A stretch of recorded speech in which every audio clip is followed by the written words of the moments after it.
ഞാൻ Subin VR. ഏതൊരാളും income ടാക്സിനെ കുറിച്ച് തീർച്ചയായും അറിഞ്ഞിരിക്കേണ്ട 5 കാര്യങ്ങളെ കുറിച്ചാണ് നമ്മളിന്ന് സംസാരിക്കുന്നത്.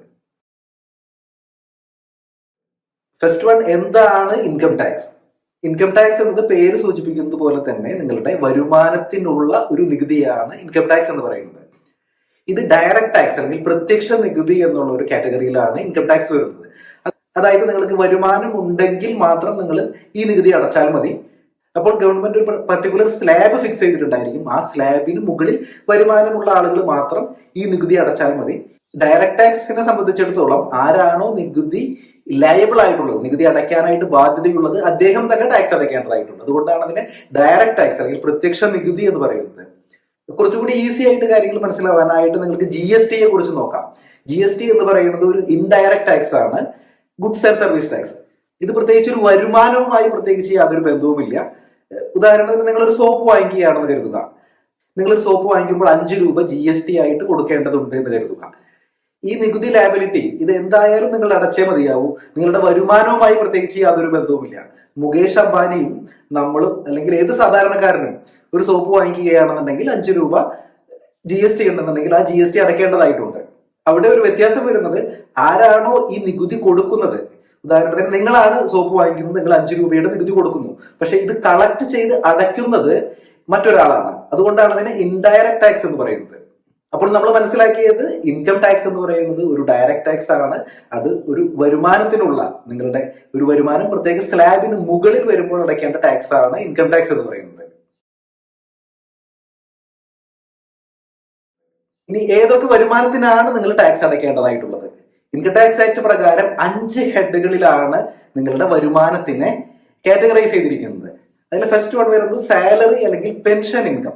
അടുത്തത് ഇൻകം ഫ്രം ഹൗസ് പ്രോപ്പർട്ടി. നിങ്ങൾക്ക് ഏതെങ്കിലും ഇനത്തിൽ വാടക ലഭിക്കുന്നുണ്ടെങ്കിൽ അത് ഏത് തരത്തിലുള്ള വാടക ആയിക്കൊള്ളട്ടെ, നിങ്ങൾ ഒരു വീട് വാടകയ്ക്ക് കൊടുത്തിട്ടുണ്ട് അല്ലെങ്കിൽ ഒരു കൊമേഴ്സ്യൽ ബിൽഡിംഗ് ആണ്, ഏത് തന്നെയായാലും ഇത് ഇൻകം ഫ്രം ഹൗസ് പ്രോപ്പർട്ടി എന്നുള്ള ഒരു കാറ്റഗറിയിലാണ് ഇതിനെ ടാക്സ് ചെയ്യുന്നത്. അടുത്ത വരുമാനത്തിന്റെ കാറ്റഗറി വരുന്നത് ക്യാപിറ്റൽ ഗെയിൻ ആണ്. നിങ്ങൾക്ക് ഏതെങ്കിലും ഒരു മൂലധന നേട്ടം ഉണ്ടാവുകയാണെന്നുണ്ടെങ്കിൽ അതിന് നിങ്ങൾ ടാക്സ് അടയ്ക്കേണ്ടതായിട്ടുണ്ട്. വളരെ സാധാരണയായിട്ട് കാണുന്ന ഒരു ഉദാഹരണം എന്ന് പറയുന്നത് റിയൽ എസ്റ്റേറ്റ് ട്രാൻസാക്ഷൻ ആണ്. നമ്മളിൽ പല ആളുകളും ഭൂമി വിൽപ്പനയുമായി ബന്ധപ്പെട്ട് നികുതി അടയ്ക്കേണ്ടതായിട്ട് വരാറുണ്ട്. അപ്പൊ ക്യാപിറ്റൽ ഗെയിൻ എന്നുള്ള കാറ്റഗറിയിലാണ് ഭൂമി വിൽപ്പനയും അതുമായി ബന്ധപ്പെട്ട നികുതിയും വരുന്നത്. ഇതിൽ ഭൂമി മാത്രമല്ല, നിങ്ങൾ ഷെയർസ് വിൽക്കുകയാണ് അല്ലെങ്കിൽ നിങ്ങൾ ഗോൾഡ് വിൽക്കുകയാണ്, അങ്ങനെ ഏതൊരു ക്യാപിറ്റൽ അസറ്റ് വിറ്റ് അതിൽ നിന്ന് മൂലധന നേട്ടം, അതിൽ നിന്ന് നിങ്ങൾക്ക് ഒരു പ്രോഫിറ്റ് ലഭിക്കുകയാണെന്നുണ്ടെങ്കിൽ തീർച്ചയായിട്ടും നിങ്ങൾ ടാക്സ് അടയ്ക്കേണ്ടതുണ്ട്. അപ്പോൾ ഈ മൂലധന നേട്ടവും വരുമാനത്തിന്റെ ഒരു ഭാഗമാണ്. അപ്പോൾ സാലറി, പെൻഷൻ, ദെൻ വാടക വരുമാനം, മൂലധന നേട്ടം. അടുത്തതായിട്ട് വരുന്നത് ബിസിനസ് ഇൻകം ആണ്. നിങ്ങൾ ഒരു ബിസിനസ് അല്ലെങ്കിൽ പ്രൊഫഷൻ നടത്തുന്നുണ്ട്, ആ ബിസിനസ്സിൽ നിന്നും പ്രൊഫഷനിൽ നിന്നുള്ള വരുമാനം ടാക്സബിൾ ആണ്.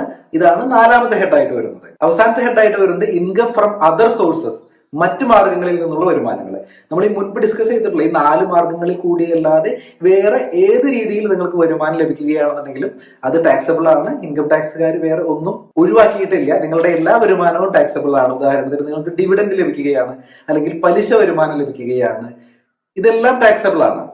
ഈ ഒരു ആംഗിളിൽ നോക്കുകയാണെന്നുണ്ടെങ്കിൽ ഏതെങ്കിലും ട്രാൻസാക്ഷൻ ഒഴിവാക്കിയിട്ടുണ്ടോ എന്ന് നിങ്ങൾക്ക് സംശയം തോന്നാം. തീർച്ചയായിട്ടും ചില ട്രാൻസാക്ഷൻസ്, അതായത് ക്യാപിറ്റൽ റിസീറ്റുകൾ ഒഴിവാക്കിയിട്ടുണ്ട്. നിങ്ങളുടെ വരുമാനത്തിന് മാത്രം നിങ്ങൾ നികുതി അടച്ചാൽ മതി. നിങ്ങളിലേക്ക് വന്നു ചേർന്നിരിക്കുന്ന പണത്തിന്റെ സ്വഭാവം വരുമാനം എന്നുള്ള ഒരു കാറ്റഗറിയിൽ അല്ലെങ്കിൽ നിങ്ങൾ ടാക്സ് അടയ്ക്കേണ്ടതായിട്ടില്ല. ഉദാഹരണത്തിന് നിങ്ങൾ സുഹൃത്തിൽ നിന്നും 2 ലക്ഷം രൂപ കടമായിട്ട് സ്വീകരിച്ചു. അതുമാത്രമല്ല ബന്ധുക്കൾ അല്ലെങ്കിൽ സുഹൃത്തുക്കൾ തമ്മിലിടയിലുള്ള ഇതുപോലെയുള്ള കടമായിട്ടുള്ള ട്രാൻസാക്ഷൻസ്, ഇതൊന്നും നിങ്ങളുടെ വരുമാനമായിട്ട് കാണിക്കേണ്ട കാര്യമില്ല. ഇതൊന്നും നിങ്ങളുടെ വരുമാനമല്ല, നിങ്ങൾ തിരിച്ചു കൊടുക്കേണ്ട ഒരു പൈസയാണ്. അപ്പോൾ ഈ 5 ഹെഡ്സ് ഓഫ് ഇൻകം, ഈ 5 ഹെഡ്സ് ഓഫ് ഇൻകത്തിലാണ് ഇൻകം ടാക്സ് ആക്ട് പ്രകാരം നിങ്ങൾ ടാക്സ് ചെയ്യുന്നത്. അപ്പോൾ എന്താണ് ഇൻകം ടാക്സ് എന്നറിഞ്ഞു, ഏതൊക്കെ വരുമാനത്തിനാണ് നിങ്ങൾ ടാക്സ് അടയ്ക്കേണ്ടത് എന്ന് മനസ്സിലാക്കി.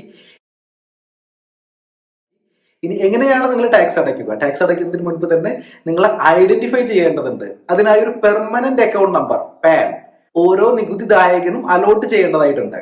അപ്പോൾ നിങ്ങളുടെ ഈ പെർമനന്റ് അക്കൗണ്ട് നമ്പർ വെച്ചിട്ടാണ് നിങ്ങൾ ഒരു ഇൻകം ടാക്സ് റിട്ടേൺ ഫയൽ ചെയ്യേണ്ടതായിട്ടുള്ളത്. എന്താണ് പാൻ? പെർമനന്റ് അക്കൗണ്ട് നമ്പർ എങ്ങനെയാണ് ഫോം ചെയ്യുന്നത്, അതിൽ എത്ര ഡിജിറ്റ്സ് ഉണ്ട്, എത്ര നമ്പേഴ്സ് ഉണ്ട് എന്നതിനെ കുറിച്ച് നമ്മൾ വളരെ ഡീറ്റെയിൽ ആയിട്ട് മറ്റൊരു വീഡിയോ ചെയ്തിട്ടുണ്ട്.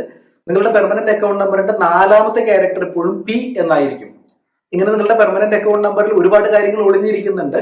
അതിനെക്കുറിച്ച് കൂടുതൽ അറിയാനായിട്ട് പെർമനന്റ് അക്കൗണ്ട് നമ്പറിനെ കുറിച്ച് നമ്മൾ എടുത്തിട്ടുള്ള വീഡിയോ കണ്ടു നോക്കാവുന്നതാണ്. അപ്പോൾ എന്താണ് ഇൻകം ടാക്സ് എന്ന് മനസ്സിലാക്കി, ഏതൊക്കെ വരുമാനങ്ങൾക്കാണ് നികുതി കൊടുക്കേണ്ടത് എന്ന് മനസ്സിലാക്കി, നികുതി അടയ്ക്കാനായിട്ട് നിങ്ങൾക്ക് ഒരു പെർമനന്റ് അക്കൗണ്ട് നമ്പർ ആവശ്യമുണ്ട്. അപ്പോൾ വൺസ് നിങ്ങൾ ഒരു പെർമനന്റ് അക്കൗണ്ട് നമ്പർ എടുത്തിട്ടുണ്ടെങ്കിൽ, ഈ പാൻ നമ്പർ ഉണ്ടെങ്കിൽ മാത്രമേ നമുക്ക് പല കാര്യങ്ങളും ചെയ്യാനായിട്ട് സാധിക്കുകയുള്ളൂ. ഇനി നമ്മൾ അടുത്ത് ഡിസ്കസ് ചെയ്യുന്നത് ഇൻകം ടാക്സുകാർ എങ്ങനെയാണ് നിങ്ങളെ കുറിച്ച് അറിയുന്നത്. പെർമനന്റ് അക്കൗണ്ട് നമ്പർ ഹോൾഡ് ചെയ്യുന്ന ഒരാളുടെ പല വിവരങ്ങളും ബാങ്കുകൾ അല്ലെങ്കിൽ financial institutions, registrar office, credit card കമ്പനികൾ അല്ലെങ്കിൽ വെഹിക്കിൾ ഡീലേഴ്സ്, ഇങ്ങനെയുള്ള പല പല ആളുകളും, നിധി കമ്പനികൾ അല്ലെങ്കിൽ ചിറ്റ്സ് കമ്പനികൾ, ഇങ്ങനെ നിങ്ങൾ എവിടെയൊക്കെ ട്രാൻസാക്ഷൻസ് നടത്തുന്നുണ്ടോ ഈ വിവരങ്ങളെല്ലാം കൺസോളിഡേറ്റ് ചെയ്ത് ഇൻകം ടാക്സ് ഡിപ്പാർട്ട്മെന്റ് ലഭ്യമാക്കുന്നുണ്ട്. ഉദാഹരണത്തിന് നിങ്ങളുടെ ഫിക്സഡ് ഡെപ്പോസിറ്റിനെ കുറിച്ച്, അല്ലെങ്കിൽ നിങ്ങൾ ഒരു വണ്ടി വാങ്ങിച്ചിട്ടുണ്ടെങ്കിൽ അതിനെക്കുറിച്ച്, അല്ലെങ്കിൽ നിങ്ങൾ ഒരു റിയൽ എസ്റ്റേറ്റ് ട്രാൻസാക്ഷൻ നടത്തിയിട്ടുണ്ടെങ്കിൽ അതിനെക്കുറിച്ച്, നിങ്ങളുടെ ക്രെഡിറ്റ് കാർഡ് ട്രാൻസാക്ഷൻസിനെ കുറിച്ച്, നിങ്ങൾക്ക് ബിസിനസ് ഉണ്ടെങ്കിൽ നിങ്ങളുടെ GST പേയ്മെന്റുകളെ കുറിച്ച്, ഇങ്ങനെ എല്ലാ കാര്യങ്ങളും ഇൻകം ടാക്സ് ഡിപ്പാർട്ട്മെന്റ് മോണിറ്റർ ചെയ്യുന്നുണ്ട്. എല്ലാ കാര്യങ്ങളും ഇൻകം ടാക്സ് ഡിപ്പാർട്ട്മെന്റിന് അവൈലബിൾ ആണ്. ഈ ഇൻഫർമേഷൻസ് എല്ലാം അവൈലബിൾ ആണ്. അപ്പോൾ ഇൻകം ടാക്സ് ഡിപ്പാർട്ട്മെന്റ് വലിയൊരു ബിൽഡിംഗ് ആണ് എന്ന് നിങ്ങൾ കരുതുക. ആ ബിൽഡിങ്ങിനുള്ളിൽ നിങ്ങളുടേതായ ഒരു റൂം ഉണ്ട് എന്ന് കൂടി കരുതുക. അങ്ങനെയാണെന്നുണ്ടെങ്കിൽ നിങ്ങളുടേതായ ഈ റൂമിനുള്ളിലാണ് ഇൻകം ടാക്സ് ഡിപ്പാർട്ട്മെന്റ് നിങ്ങളെ കുറിച്ചുള്ള എല്ലാ വിവരങ്ങളും ശേഖരിച്ചു വെച്ചിരിക്കുന്നത്. അപ്പോൾ ആ റൂമിന്റെ ഡോർ തുറന്ന് നിങ്ങൾ അകത്തേക്ക് കടക്കുകയാണെന്നുണ്ടെങ്കിൽ നിങ്ങളെ കുറിച്ച് ഇൻകം ടാക്സ് ഡിപ്പാർട്ട്മെന്റിന് എന്തൊക്കെ അറിയാം എന്ന് നിങ്ങൾക്ക് കാണാനായിട്ട് സാധിക്കും. അപ്പോൾ ആ റൂമിലേക്ക് എങ്ങനെയാണ് നമ്മൾ എത്തിച്ചേരുക? അതിനെയാണ് നമ്മൾ ഇൻകം ടാക്സ് ലോഗിൻ എന്ന് പറയുന്നത്. നിങ്ങളുടെ പെർമനന്റ് അക്കൗണ്ട് നമ്പർ വെച്ചുകൊണ്ട് നിങ്ങൾക്ക് ഇൻകം ടാക്സിന്റെ വെബ്സൈറ്റിൽ നിങ്ങൾക്ക് ഒരു ലോഗിൻ ക്രിയേറ്റ് ചെയ്യാനായിട്ട് സാധിക്കും. ആ ലോഗിൻ ക്രിയേറ്റ് ചെയ്ത് കഴിഞ്ഞ് ഫോം നമ്പർ 26 IS അല്ലെങ്കിൽ ആനുവൽ ഇൻഫർമേഷൻ സ്റ്റേറ്റ്മെന്റ് അല്ലെങ്കിൽ കംപ്ലൈൻസ് പോർട്ടൽ, ഈ 3 കാര്യങ്ങൾ നിങ്ങൾ ഓപ്പൺ ചെയ്യുകയാണെന്നുണ്ടെങ്കിൽ ഇൻകം ടാക്സ് ഡിപ്പാർട്ട്മെന്റ് നിങ്ങളെ കുറിച്ച് എന്തൊക്കെയാണ് മനസ്സിലാക്കിയിരിക്കുന്നത് എന്ന് നിങ്ങൾക്ക് അറിയാനായിട്ട് സാധിക്കും. അപ്പോൾ ഇതാണ് ഇൻകം ടാക്സ് ഡിപ്പാർട്ട്മെന്റിന്റെ ലോഗിന്റെ പ്രത്യേകത. അത് മാത്രമല്ല, നിങ്ങൾക്ക് ഒരു ലോഗിൻ ഉണ്ടെങ്കിൽ മാത്രമാണ് നിങ്ങൾക്ക് ഇൻകം ടാക്സ് റിട്ടേൺ ഫയൽ ചെയ്യാനായിട്ട് സാധിക്കുകയുള്ളൂ. അപ്പോൾ ഇൻകം ടാക്സ് ഡിപ്പാർട്ട്മെന്റ് നിങ്ങളെ കുറിച്ച് എന്തൊക്കെ മനസ്സിലാക്കി എന്നറിയാനായിട്ട് നിങ്ങളുടെ ഇൻകം ടാക്സ് ലോഗിനിൽ കയറി നോക്കിക്കഴിഞ്ഞാൽ അറിയാനായിട്ട് സാധിക്കും. നിങ്ങൾക്ക് എപ്പോഴാണ് ഒരു ഇൻകം ടാക്സ് നോട്ടീസ് വരാനുള്ള സാധ്യത? നമ്മൾ മുൻപ് പറഞ്ഞിരുന്നു, ഇതുപോലുള്ള പല transactions income tax department notice ചെയ്യുന്നുണ്ട്. അതായത് ക്യാഷ് ഡെപ്പോസിറ്റുകൾ അല്ലെങ്കിൽ real estate transactions, credit card transactions, നിങ്ങളുടെ GST ട്രാൻസാക്ഷൻസ്, നിങ്ങളുടെ ഷെയർ ട്രേഡിംഗ് ട്രാൻസാക്ഷൻസ്, ഇതെല്ലാം ഇൻകം ടാക്സ് ഡിപ്പാർട്ട്മെന്റിന്, ഈ ഇൻഫർമേഷൻസ് എല്ലാം ഇൻകം ടാക്സ് ഡിപ്പാർട്ട്മെന്റിന് അവൈലബിൾ ആണ്. അപ്പോൾ ഇതുപോലെ ഹൈ വാല്യൂ ട്രാൻസാക്ഷൻസ് അല്ലെങ്കിൽ ഒരു പരിധി കഴിഞ്ഞ് നടത്തുന്ന ട്രാൻസാക്ഷൻസ് ചെയ്യുന്ന ഒരാള് ഒരു ഇൻകം ടാക്സ് റിട്ടേൺ ഫയൽ ചെയ്യുന്നില്ലെങ്കിൽ, ഉദാഹരണത്തിന് 10 lakhs കൂടുതൽ ഡെപ്പോസിറ്റ് ഉള്ള ഒരാൾ, അല്ലെങ്കിൽ ഷെയർ ട്രേഡിംഗ് ചെയ്യുന്ന ആൾ, ഫ്യൂച്ചേഴ്സ് ആൻഡ് ഓപ്ഷൻസ് അല്ലെങ്കിൽ ഇൻട്രാഡേ ട്രേഡിംഗ് ചെയ്യുന്ന ഒരാള് ഇൻകം ടാക്സ് റിട്ടേൺ ഫയൽ ചെയ്യുന്നില്ലെങ്കിൽ ഇൻകം ടാക്സ് ഡിപ്പാർട്ട്മെന്റ് നോട്ടീസ് അയക്കാനുള്ള സാധ്യതയുണ്ട്. അപ്പോൾ ഇത്തരം ഹൈ വാല്യൂ ട്രാൻസാക്ഷൻസിന് ബേസ് ചെയ്തുകൊണ്ടാണ് ഡിപ്പാർട്ട്മെന്റ് നോട്ടീസ് അയക്കുന്നത്.